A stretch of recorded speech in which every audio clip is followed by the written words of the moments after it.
ఆ రోజు కూడా ఇలాగే ఇబ్బంది పెట్టాలని చంద్రబాబు నాయుడు గారు చూడడం జరిగింది. ఎందుకంటే మొదటి నుంచి కూడా ఆ జిల్లాలో పొలిటికల్గా వీళ్ళను చంద్రబాబు నాయుడు గారిని వాళ్ళను ఎదుర్కొంటున్న కుటుంబంలో పెద్దిరెడ్డి గారి కుటుంబం ఒకటి కాబట్టి వాళ్ళను మానసికంగా ఇబ్బంది పరచాలి అనే ఒక ఆలోచనతో గతంలో కూడా చేయడం జరిగింది. ఇప్పుడు కూడా అదే పద్ధతిలో ఆయన ఇబ్బంది పెట్టాలి అని చెప్పేసి ఒక లేని స్కామ్ను తీసుకొని వచ్చి మిథున్ రెడ్డి గారి మీద నిరాధారంగా జైల్లో ఉంచడం జరిగింది. పులివెందల్లో మొన్న ఎలక్షన్లలో జెడ్పీటీసీ ఎలక్షన్స్లో తెలుగుదేశం పార్టీ వీళ్ళు ప్రజాస్వామ్యంగా ఏ విధంగా జరిగిందని అంటున్నారో ఈరోజు మిథున్ రెడ్డి కేసులో కూడా మద్యం కేసులో కూడా అదేవిధంగా ముడుపులు అని చెప్పేసి అప్రజాస్వామికంగా జైల్లో నిర్బంధించడం జరిగింది. డెఫినెట్గా he will come back more strong, నిర్దోషిగా, అదేవిధంగా తొందరలోనే ఇది వస్తాడని, మోర్ స్ట్రాంగ్ గా బయటకు వస్తాడని చెప్పేసి అనుకుంటున్నాం. Anything else?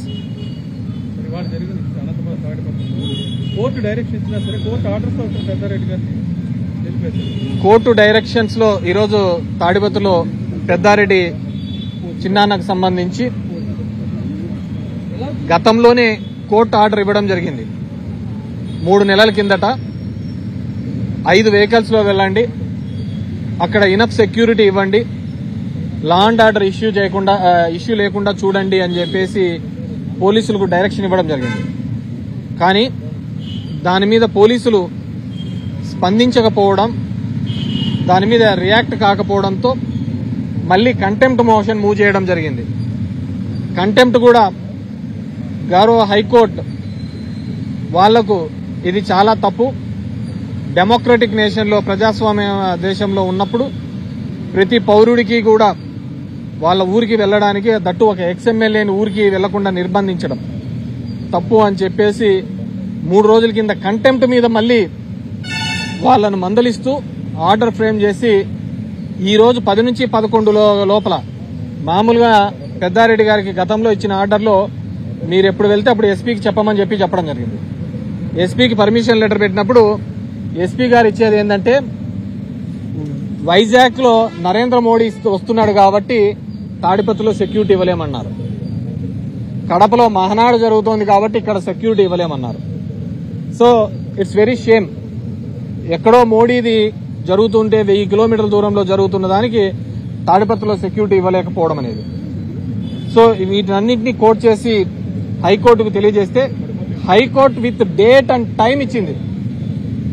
18వ తేదీ 10 గంటల నుంచి 11 మధ్యలో మీరు వెళ్ళండి అని చెప్పేసి వెళ్తే దాన్ని కూడా నిర్బంధించి వెళ్లకుండా చేయడం నిజంగా వీళ్ళు ఎవరికి భయపడతారో నాకు అర్థం కావటం లేదు. వీళ్ళు రేపొద్దున ఎన్ని ఏళ్ళు ఉద్యోగాల్లో ఈ విధంగా ఉంటారో నాకు తెలుసు. All young IPS officers. మీ భవిష్యత్తుతో ఈరోజు చంద్రబాబు నాయుడు గారు వీళ్ళు ఆడుతున్న దాంట్లో మీరు బలైపోతున్నారు.